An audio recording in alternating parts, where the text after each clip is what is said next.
지난 3월 9일부터 13일 금요일까지 경선호의 상주시찰 목사장로 의료 선교를 말레이시아의 보르네오 섬이 있고요. 그 동말레이시아 코타키나발루 섬에 있었습니다. 비행기를 타고 내리면서부터 보이는 대부분의 많은 여성들은 이렇게 가리우는 거, 히잡이라고 그래. 차토를 하기도 하고 히잡을 여러 가지 종류가 있는데 얼굴만 내놓고 이래서 벗고 있는 히잡을 쓰고 있습니다. 히잡을 쓰고 있다고 하는 것은 나는 이스라엘교를 신봉합니다 라고 하는 표로 그렇게 하고 있는 것입니다. 우리가 묵고 있었던 숙소는 그 주위가 빈민촌인데요. 새벽 한 4시 반 정도 되니까요, 큰 확성기로 막 소리가 들립니다. 알랄락 하면서 막 들려요.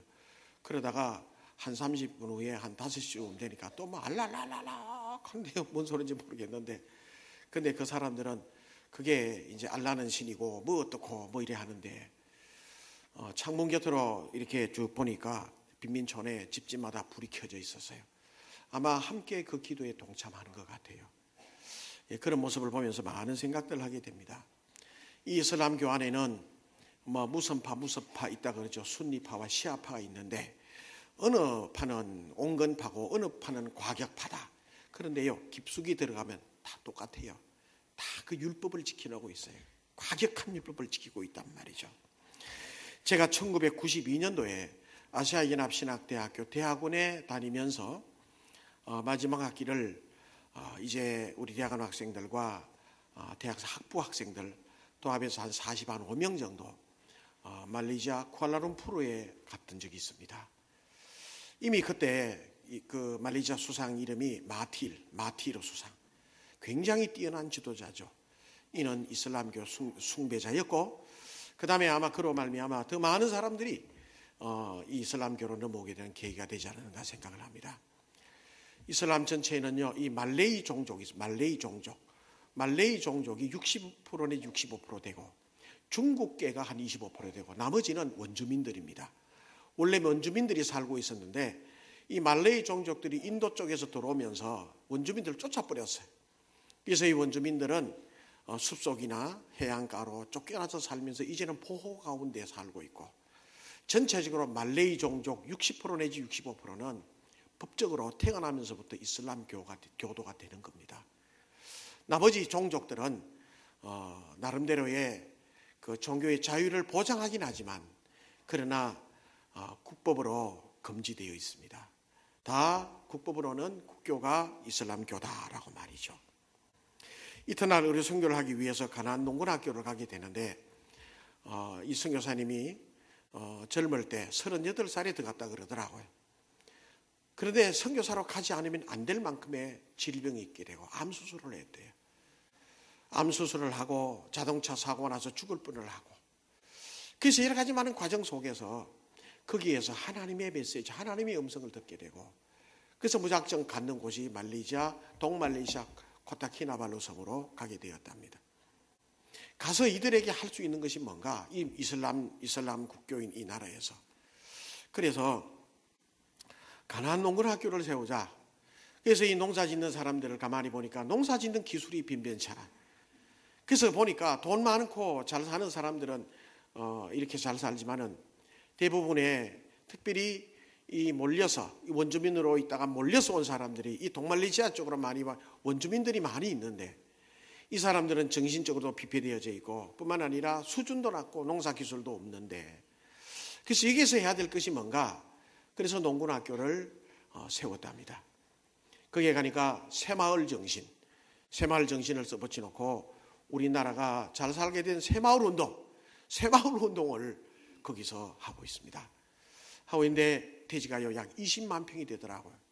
그런데 대지가 20만 평이라고 해서 선교사님 무슨 돈으로 이렇게 대지를 20만 평이나 구입을 했을까 생각을 했는데, 근데요, 그때 자기가 늘 이렇게 교제하고 접촉했던 사람 가운데 변호사가 있었대요. 돈 많은 부자인 변호사가 있었답니다.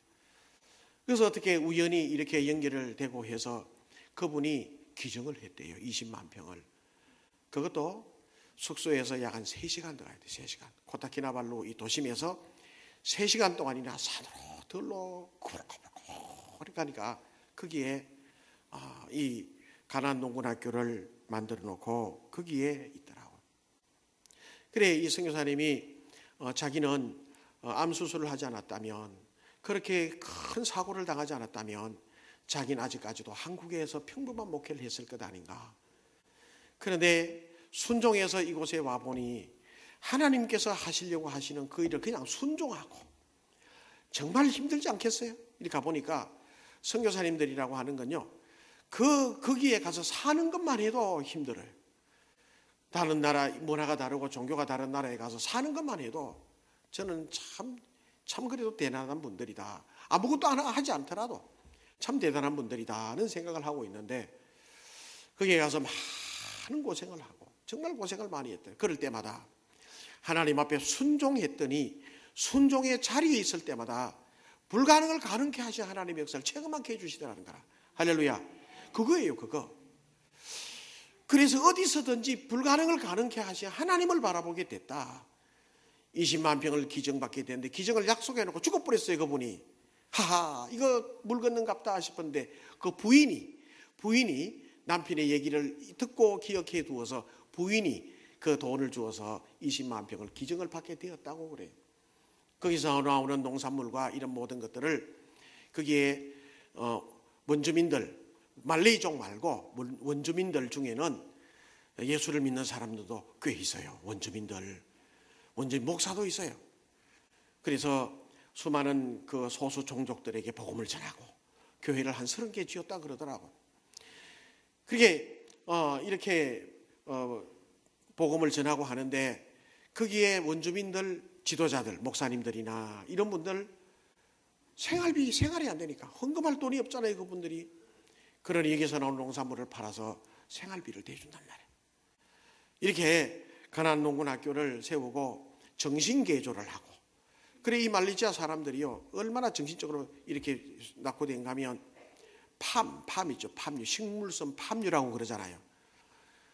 이 말레이시아는요 석유가 나고 그 다음에 팜유가 생산이 되는데 팜에 뭘 타면요 석유가 된대요. 그러니 부자예요, 나라는. 그렇게 이런 팜 농장을 지으라고 권고를 해주고 또 지어준답니다. 그 농장을 만들고 팜나무를 심어준대요. 그럼 어느 정도 크게 되고 나오게 되면 국가에서 그걸 뭐라고 그럽니까? 이렇게 국가에서 매입하는 거를 매입을 해 간답니다. 그런데 이 사람들이 국가에서 그걸 어느 정도의 만약에 단마직, 열마직을 해주면 그게요 적어도 한 3년 내지 한 5년 돼야 그게 팜유가 생산이 되는데, 그 이듬해에 이걸요 은행에 잡혀먹고 대출을 해가지고 차도 사고 뭐 이래 뿌린대요. 그래서 정신이 이게 안 된다는 거예요. 그래서 장관도 오고 국회의원도 오고 많은 사람들이 이 가나안 농군학교에 와서 제발 우리나라 사람들 이 정신을 좀 개조시켜달라 많이 와게 되고 후원을 해주고 있다고 그래. 이 하나님의 역사를 보게 돼요. 이슬람 믿는 사람들이 선교사의 목사에게 와서 손을 잡고 그래 우리나라를 참 도와달라. 참 이렇게 이런 아이러니를 보면서 하나님의 불가능을 가능케 하시는 하나님의 역사를 거기서 보게 되는 것입니다. 그 이튿날 선교사님이 운영하는 학교로 가게 되었는데요. 학교의 이름이 은혜학교, 그레이스쿨 은혜학교. 말레이시아의 주위의 나라에는 인도네시아가 있고 위에는 필리핀이 있는데 그 중에서는 말레이시아가 제일 잘 살더라고요. 그래서 필리핀 사람들이나 인도네시아 사람들이 이 말레이시아에 와서 불법 체류하면서 이렇게 일을 하면 이렇게 임금을 받는데, 불법 체류자라고 하니까 우리나라 옛날에, 요즘은 불법 체류자라도 인권 문제가 걸리면 그렇게 하지 않아요. 요즘에 그렇게 못해. 과거에 그랬잖아요. 일 시켜놓고 돈 안 주고 돈 달라 하면 무조건 때려놓고 보고. 옛날에 10년 전만 해도 그랬어요. 이제 많이 바뀌었어 우리나라는. 그런데 지금 말레이시아는요 그것보다 더 심각한 수준이라. 일 시켜놓고 돈 안 주고 법적인 혜택을 못 받아요. 이런 사람들이 얼마나 많은지 모르는데 법적으로 혜택을 못 받으니까 그 불법 체류자들 자녀들도 불법 체류자가 되고 유치원도 못 보내고 학교 교육도 못 보내고 어떤 혜택도 받지를 못하게 되는 것입니다. 그래서 그분의 자녀들이, 그 사람들은 필리핀이나 인도네시아 출신이니까 그쪽 사람들이지 말레이시아 사람들이 아니라, 그러니까 경제적으로 어려움이 있지, 아이들은 학교 못 보내지, 애들이 마음속에는 꿈도 없고 소망도 없고 희망도 없이 자란단 말이에요. 어느 분이 쓰레기 매립지에 가서 쓰레기를 버리러 갔다가 보니까 차가 쓰레기를 한참 꽉 버리고 이래 덤퍼로 버리고 가고, 한참 있다 보니까 어디에 쓰레기에 뭐 들썩들썩 하는 것이 보이는데 거기에서 애들이 기어 나오더라는 거라. 쓰레기 주워서 먹고 살라고 거기에서 쓰레기 더미 속에서 나오더라는 거라. 애들 보니까 새까맣고, 애들이 초등학교 1학년, 2학년 다녀야 될 애들이 교육도 받지 못하고, 그걸 보면서 너무 충격이 돼서 선교사들에게 얘기를 하게 되고, 그래서 이 동네 저 동네 오지 같은 데서 가서 보니까요, 불법 체류자에 있는 사람들이 너무 많고 그 아이들이요 한없이 있더라는 거예요. 그래서 얘들아 학교를 이제 하려고 그러는데 모이라 그랬더니요 100-200명은 쉽게 모이더라. 깨지지하고 또 잘리지 못한 애들이. 그래서 200명씩 이렇게 해서 만든 학교가 은혜학교.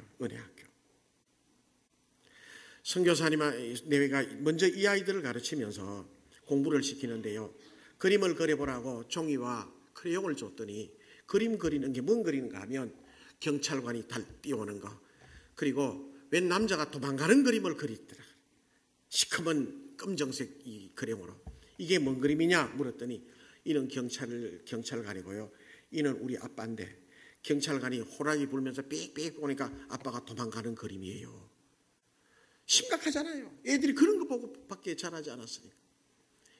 교육을 시켰습니다. 1년을 시키고 2년을 시키고 교육을 시키다 보니까요, 애들 생각이 바뀌어지게 되고, 단순한 색깔만 쓰던 애들이 다양한 색깔을 쓰게 되고, 그리고 애들이 공부를 하게 되고 꿈과 소망을 가지게 되고 희망을 가지게 되고, 어떤 아이들은 나는 선생님이 될래요, 나는 목사님이 될래요, 나는 돈 버는 기술자가 될래요, 뭐 이런 식으로 다양하게 꿈을 가진 아이들로 자라게 되더라는 거죠. 이 선교사님 그런 얘기예요. 교육이 얼마나 중요하다는 것을 이제 알게 됐다고. 자라나는 이 아이들을 보고 내가 알게 됐다고. 아이들이 보니까요, 그래서 우리가 가서 이제 행사하고 이래 볼 때 눈이 반짝반짝하고 막 애들이 얼굴에 소망이 있더라고요. 근데 애들이 그러지 않았대요. 힘도 없고 소망도 없고 희망도 없고 아무것도 없는 애들, 그저 버려진 아이들. 그 아이들을 데려다가 교육을 시키고 있는 것입니다. 더 중요한 것은 제가 1992년도에 말레이시아를 한번 가봤다 그랬잖아요. 이제 두 번째, 지난번엔 소말레이시아 쿠알라룸푸르, 오번에 이제 보르네오 섬, 코타키나발루 이렇게 갔는데, 이슬람 국가는요 외국인이 가서 복음을 전도할 수가 없습니다. 그러니 선교사님들이 가서 그 동네 사람들에게 좌우지가 어디서 전도지를 들고 전도하러 다닌다, 비밀 경찰들이 있어서 당장 추방을 당해요. 그게 못 있어요. 그러지 못해요. 물론 그 원주민들에게, 오랑 아슬리라고 하는 원주민들에게는 가능하겠죠. 중국계나 이런 사람들이. 근데 좌우지간 전도하는 어떤 행동을 보인다든지 예수라고 하는 이름이나 하나님이라고 하는 이름을 나오게 되면 그대로 추방입니다. 이스라엘 나라의 이슬람 교회의 나라들이 얼마나 아주 율법이 강합니까? 중동 지역에 가서 전도한 택도 없는 얘기, 못 들어가요. 근데 여기에서 학교를 만들고 학교에서 동네에서 좀 많이 떨어졌어요. 산속에 이래 있어요. 근데 그 안에서 하나님을 찬양한단 말이에요. 비록 그 아이들이 불법 체류자들의 아이들이고 버려진 아이들이라 할지라도 그들이 하나님을 찬양해요. 좋으신 하나님, 좋으신 하나님. 영어로 물론 찬양을 하죠. God is so good. 하나님을 찬양한, 너무 좋으신 하나님. 손을 들고 이런저런 찬양을 하고요. 그의 그런 모습을 보니 가슴이 뭉클뭉클해요. 상상할 수 없는 일들이 일어나. 아멘, 아멘, 할렐루야, 할렐루야 하면서 그 아이들이 하나님을 찬양해요. 말레이시아에서 이슬람교가 국교인 나라에서 전도하지 못하는데 외국인이 들어가서, 어느 누구의 외국인이 들어가서 전도한다고 하는 것은 있을 수 없는데, 산속의 깊이에 세워진 은혜학교, 버려진 아이들, 그 아이들을 통해서 하나님이 높임을 받고 있더라고. 하나님이 영광을 받고 있더란 말이죠. 여러분, 이 아이들이 나중에 자라 정치인이 되고 이 아이들이 나중에 대학 교수가 되고 이 아이들이 나중에 학교 교사가 되고 이슬람 국가인 이 말레이시아를 변화시켜서 하나님을 믿는 기독교 국가로 변화시키지 못하리라는 법이 어디 있나요? 할렐루야. 10년이 지나 20년이 지나 30년이 지나 40년이 지나 50년이 지났다고 생각을 해보세요. 누가 알아요 그 안에? 미국 대통령 버락 오바마 아니고 버락 오바마 어릴 때 어디서 자랐다 그랬어요? 인도네시아에서 자랐어요. 인도네시아 난민촌에서 자랐어요. 그 어린아이가 미국 대통령이 되리라고 누가 생각을 했나요? 브리진 아이들 거기에서 하나님을 찬양하는 것을 배우고 하나님의 말씀을 가르치고 그리고 하나님께 영광 돌리는 모습을 배우고 자란 이 아이가 나중에 지금이야 그렇할지라도 30년 후 40년 후에는 어떻게 변화될지 아무도 모르는 거라. 하나님을 찬양. 그래서 설교를 제가 하고 이제 그 선교사님이 통역을 하고 우리 이제 시차리 목사님 장로님 많이 가셨지만 이제 설교를 제안하라 그래서 잠시 제가 무슨 설교를 할까? 하나님 앞에 주님 이 아이들에게 희망을 줄 수 있는 메시지를 생각나게 해주세요. 막 간절히 기도하는데 생각이 마이크를 잡고 올라갔습니다. 그래서 마이크를 잡고 설교를 하고 선교사님이 이제 이 통역을 하는데 여러분들이 보기에는 우리 꼬레아, 오랑꼬레아 오랑이라고 하는 것은요 사람이라는 뜻이에요. 그래서 산 사람 오랑우탄 그리고 우린 꼬레아잖아요. 오랑꼬레아 우리는 오랑꼬레아다 이러니까 박수를 막 치더라고요. 이 한국이 이 말레이시아에서도요 이 위상이 얼마나 높아졌는지 몰라. 집집마다 삼성 TV, LG TV가 없으면 부자가 아니라 그래. 진정 부자는 집에 TV가 있는데 HD TV 있잖아요. 삼성이나 LG가 있어야 된대요. 그래야 부자 반열에 들어간다네요. 그러니 한국 사람들의 이 위상이 그 사람들이 얼마나 일본보다 더 높다 그래요. 오히려. 자, 나는 오랑꼬레아다 이렇게 박수 막 쳐요. 그래서 너희들이 보기에는 우리 한국이 잘 사는 것 같고 지금 모든 게 잘 되는 것 같은데 내가 어릴 때만 해도 지금부터 한 40년, 50년 전만 해도 얼마나 가난한지 모른다. 먹을 것이 없어서 학교 가서 수돗물 이렇게 그 샘물, 우물 가격표를 채우기도 하고 어떤 친구들은 집이 학교에서 머니까 왔다 갔다 하면서 그 소나무 꺾어서 이렇게 점심 대용 먹기도 하고 우리도 그렇게 살았다. 너희들만 그렇게 어렵게 힘든 것이 아니라 우리도 그랬다. 그런데 외국의 선교사님들이 들어와 교회를 세우게 되고 그리고 예수님을 믿는다고 복음을 우리에게 전해주게 되고 우리는 예수 믿었어. 하나님을 믿었단 말이야. 하나님께 기도했지. 그러니까 하나님께서는 우리 오랑꼬레아들에게 복을 주시고 얼마나 잘 살게 해주시는지 하나님께서 우리의 기도를 응답해 주시단 말이야. 그랬더니 애들이요 눈이 바짝바짝 너희들 꿈과 소망을 잃지 마라. 하나님께 기도해란 말이야. 그리고 너희들도 하나님 잘 살게 해주시면 너희들만 잘 먹고 잘 살지 말고 또 가난한 어느 누구인가 또 도와줘야 돼. 너희들 가운데는 훌륭한 정치가도 나오고 훌륭한 의사도 나오고 훌륭한 선생님도 나오고 그리고 훌륭한 사람들이 많이 나와서 이 사회를 변화시키라. 그랬더니 애들이 아멘 박수 막 치고 막 그래. 여러분 참 많은 은혜를 받고 왔어요. 가만히 생각해 보면 그 말레이시아 이슬람 국가인 그 말레이시아 거기에 또 동말레이시아 코타키나발루 한켠에서 하나님을 찬양하는 소리가 울려 퍼진다고 하는 것은 상상할 수 없어요. 이 불가능해요 도무지. 그런데도 불구하고 이 은혜학교에서는 하나님을 찬양하고 하나님을 가르치고 하나님의 영광을 드러낸단 말이에요. 물론 아직까지 정식으로 학교가 인가가 되진 않았다고 그래요. 그래서 이 학교가 인가될 때까지 기도해달라고 이렇게 얘기를 하지. 버려진 아이들을 데리다가 꿈과 소망을 주고 거기에서 하나님을 가르치고 하나님의 영광을 드러내는 아이들로 만든다고 하는 것은 얼마나 위대한 일인가 하는 생각을 가지게 돼요. 여러분 우리는 지금 사순절을 지나고 있어요. 예수 그리스도의 십자가 보혈의 피로 구원받은 은혜 가운데 우리는 있어요. 그런데요 잘 생각하셔야 됩니다. 주님이 나를 위해 피 흘리셨다면 또 누군가를 위해서도 피 흘려주셨어요. 그럼에도 불구하고 그 사실을 모르는 사람들이 이 세상에 얼마나 많은지 몰라. 그 사람들에게 예수 그리스도의 보배로운 피는 나에게도 해당되지만 당신에게도 해당된다. 그러니 이것을 믿으라고 전하고 또 함께 공유하며 나누어야 할 책임이 우리 가운데 있는 것입니다. 만일 이것을 생각하지 못하고 오늘 나 혼자만 구원받는 데 감사하고 십자가 바라보면서 감동하고만 집으로 돌아간다면 지극히 이기주의적인 생활을 하고 있는 것 아닌가요? 여러분, 만일에 하나님께서 우리에게 주신 이 귀한 사명들을 잘 감당하지 못한다면 하나님은 우리가 상상하지 못했던 방법으로 하나님은 또 해나가실지 몰라. 로마가 기독교의 극심한 박해를 약 한 300년 동안 했어요. 그러다가 3세기, 4세기, 5세기 넘어오면서 기독교가 정식 종교로 인정이 돼요. 그러면서 이 기독교가 로마에 편만하게 증거가 되고 많은 사람들이 예수를 믿게 돼요. 그런데 로마에 있는 이 기독교가 선교의 사명과 자기에게 주어진 그 사명을 하나님 앞에 감당하지 못했더니 하나님이요 얼마 후에 게르만족의 대이동을 일으키게 세게 돼요. 북쪽에 있는 게르만족들이 막 쳐들어와 가지고 나라를 초토화 만들어 버렸어요. 아이들을 잡아가고 부녀자들을 잡아가고 초토화돼 버렸어요. 그런데 놀라운 거는 그렇게 잡혀간 아이들과 여자들이 게르만족들을 전도에 복음화시켰단 말이에요.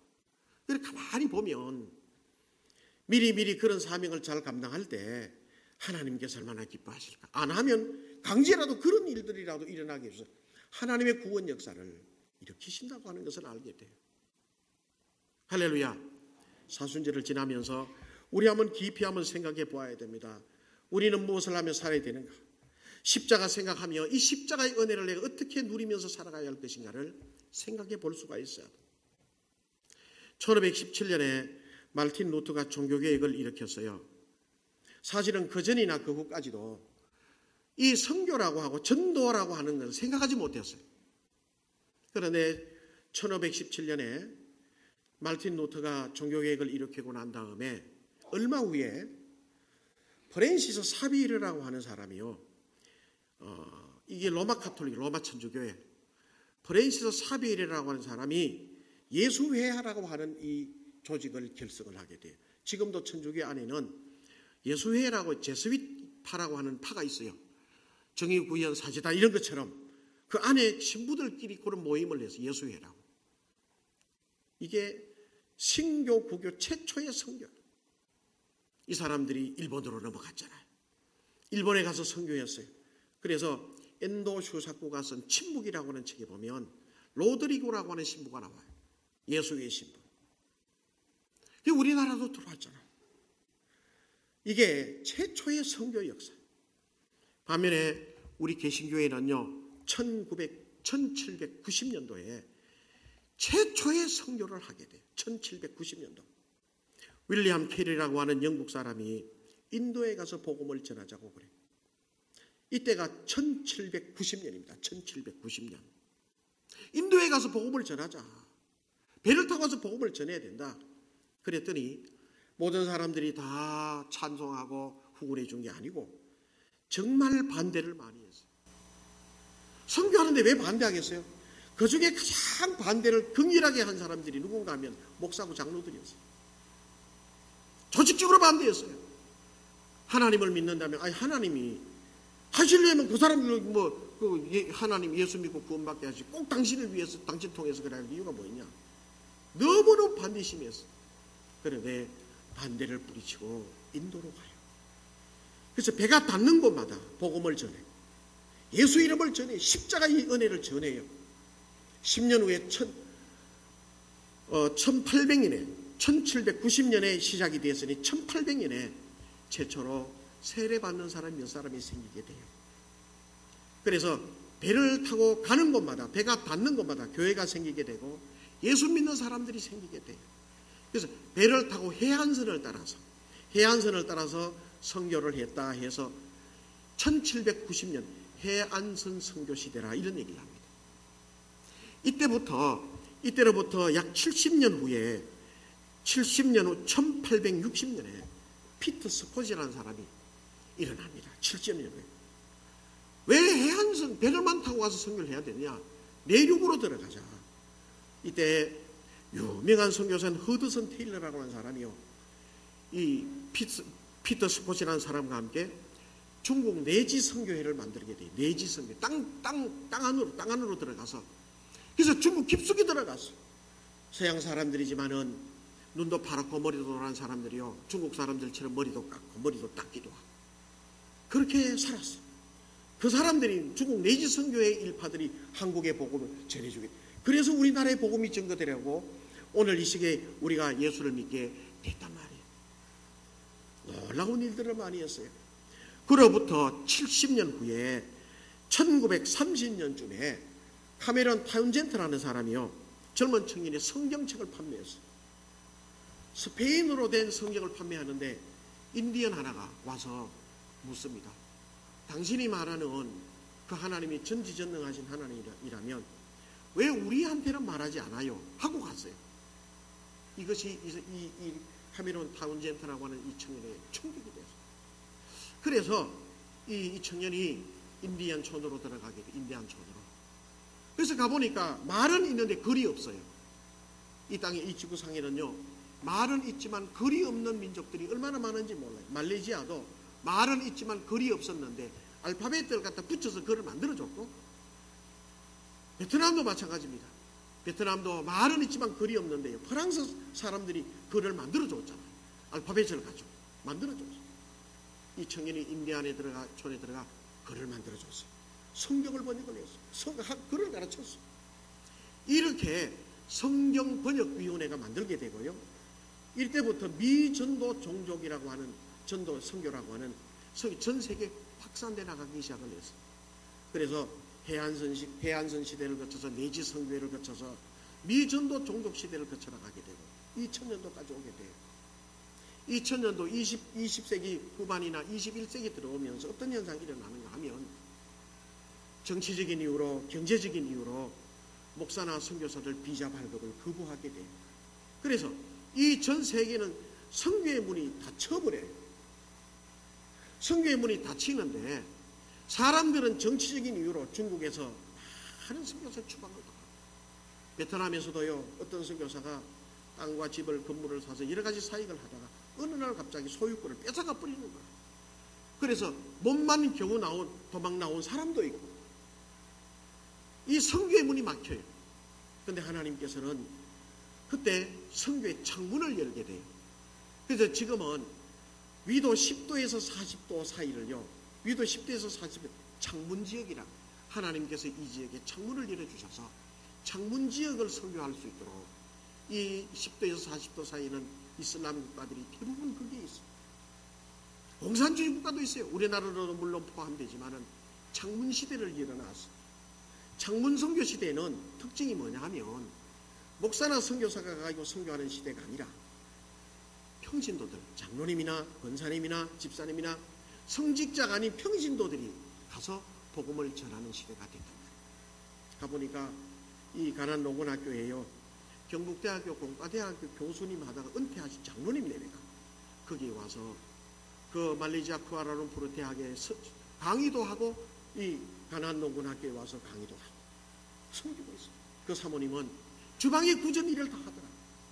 또 한 가정을 보니까요, 충남 제1교회 장로님, 은퇴 장로님인데 이비인후과 원장님이셨어요.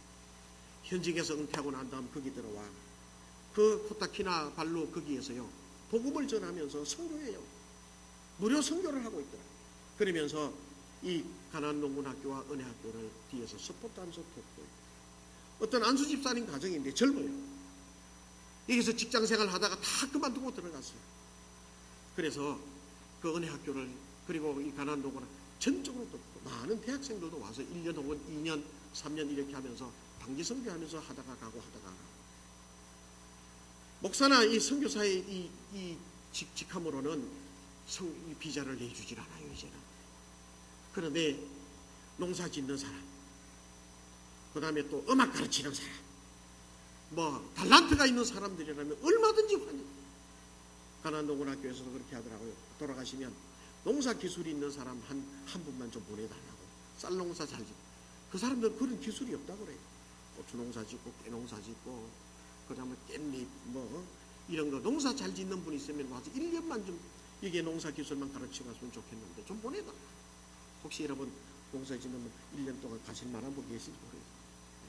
한글을 잘 가르치는 선생님들이 은퇴하고 나면 가서 그러면 비자를 내주고 얼마든지. 그러니 이제 시대는 목사가 간다 해도 그냥 가면 안 돼.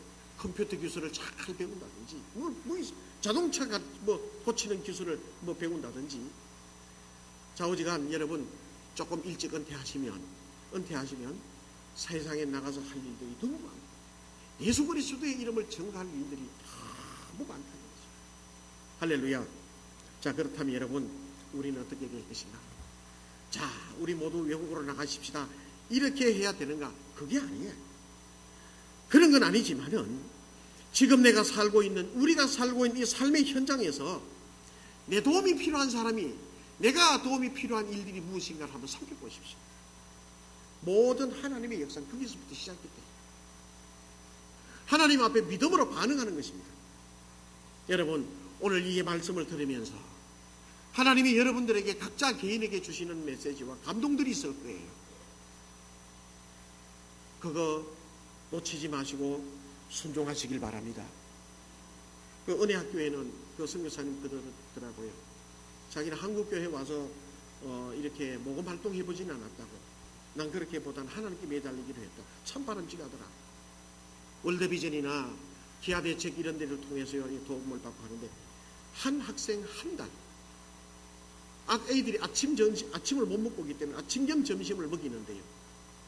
그리고 아침 겸 점심을 먹이고 그 다음에 한 끼 이제 음식을 먹이고 하루에 그 다음에 이제 그 교육비도 하면 한 아이에 2만 원 하면 한 달 그 생활비가 된대요. 학비하고. 그런 얘기를 하더라고요. 그러면서 월드비전과 또 이 기아대책이나 굿네이버스 이런 데를 통해서 NGO를 통해서 도움을 받고 있다고 그러더라고요. 여러분 깊이 한번 생각해 보시기 바랍니다. 십자가의 영성, 사순절을 지나는 이 십자가의 영성이 뭔가? 피 흘리신 주님 주여 주여 입으로만 하는 것이 아니라 내 삶의 영역 속에서 하나님의 영광을 드러내며 살기를 원합니다라고 기도해 보시면, 또 그렇게 살다가 보면, 또 주님께서 내게 주신 하나님의 은혜에 내가 반응하며 살다가 보면, 하나님 앞에 순종하며 살다가 보면 기적이 일어나게 되는 줄로 믿으시기 바랍니다. 한 가지 일에 순종하게 되면 하나님의 또 한 가지를 준비해 놓고 우리를 요구하세요. 틀림없이 그렇게 하죠. 거기에 순종하면 또 한 가지를 하나님께서 준비해 놓고 요구하시고, 그리고 문을 열어놓으시고 길을 열어놓으시고, 그렇게 하다 보면 불가능을 가능케 하신 하나님을 체험할 수 있단 말이에요. 그 선교사님도 암이 걸리고 교통사고 나고 죽을 고비 2번 3번 넘기고, 아하, 하나님 분명히 다른 특별한 뜻이 있구나. 그래서 선교의 사명을 느끼게 되고, 그래도 가지 않았다면 불순종했다면 선교지에서 그러한 역사를 체험하지 못했을 뿐만 아니라 선교에 가서도 사실 여러분 그런 여러 가지 많은 사역을 한다 해도 힘들겠어요. 힘들죠. 참 힘들죠. 그러니까 중간중간에 울먹이더라. 얼마나 힘들었으면. 그런데 이런 사역을 포기하고 나라로 돌아가고 싶은 마음이 얼마나 많았던지도 모른다고. 그렇게 그 하나님께서 주시는 메시지와 하나님께서 주시는 그 사명을 자기가 거절해버렸다면 불가능을 가능케 하신 하나님의 영을 체험하지 못했어요. 그런데 그 순간에도 인내하고 하나님 바라보면서 하나님 믿음으로 살고 기도하며 살고 믿음으로 반응했더니 하나님께서 오늘처럼 이렇게 간증할 수 있게 하시고 이렇게 누군가에게인가 도움을 줄 수 있는 이 위치까지 오게 해 주셨더라는 겁니다. 할렐루야. 여러분, 여러분의 자리, 여러분의 위치를 가만히 생각해 보십시오. 교회 일이면 교회 일, 아니면 회사 나가면 회사 일, 어디서든지 하나님이 십자가의 은혜 가운데 순종하라고 하시는 게 있을 거예요. 거기에 반응해 나가시란 말이에요. 순종해 나가시란 말이에요. 그러면 하나님은 또 다른 길을 여시고 또 다른 길을 열으시고 그렇게 우리의 인생을 불가능을 가능케 하시는 하나님의 능력을 체험할 수 있도록 인도해 주실 줄로 믿습니다. 그렇게 하다 보면 우리 가운데도 전문인 선교사 나올지도 모르잖아요. 아니, 삶 속에 하나님 앞에 많은 사람들, 하나님이 내게 주신 이 은혜가 크다고 자랑거리도 할 수 있어요. 중요한 것입니다. 하나님 앞에 순종하며 하나님 앞에 믿음으로 반응하며 하나님께 기도하며 살아가는 거예요. 여러분, 믿음 생활하고 이렇게 목회 생활 하다 보면요, 그걸 늘 느껴요. 하나님께서 어떤 피를 주시네. 마음속에 우리 필이라고 그러잖아요. 뭐 필이 꽂혔다, 꽂히는지 뭔지 모르겠지만 좌우지간 뭔가 이렇게 감각이 와요. 근데 그거를 내가 하고 내가 순종하게 되면 하나님께서 내 심령 속에 더 기쁨과 또 다른 은혜를 주시더라고요. 또 다른 일들을 경험할 수 있도록 해주세요. 그런데 자꾸 이거 뭐 그런 거, 내 자신 이렇게 생각하면서 그걸 합리화시켜서 순종하지 않고 불순종하는 자리에 내가 있게 되면 우리의 영적인 모습은 자꾸 막히게 돼요. 하나님의 은혜를 체험하지 못하게 돼요. 여러분, 하나님께서 여러분들에게 주시는 하나님의 그 어떤 메시지와 하나님의 그 감동을 여러분 마음속에 소멸시키지 마시고 순종하며 열심히 기도하면서 살아가시게 되시길 바랍니다. 하나님께서 여러분들에게, 우리 모두에게 새로운 일을 주시고 새로운 비전을 주시고 새로운 능력과 은혜를 허락해 주실 줄로 믿습니다. 할렐루야. 이런 은혜 가운데 살게 되시길 주님의 이름으로 축원합니다.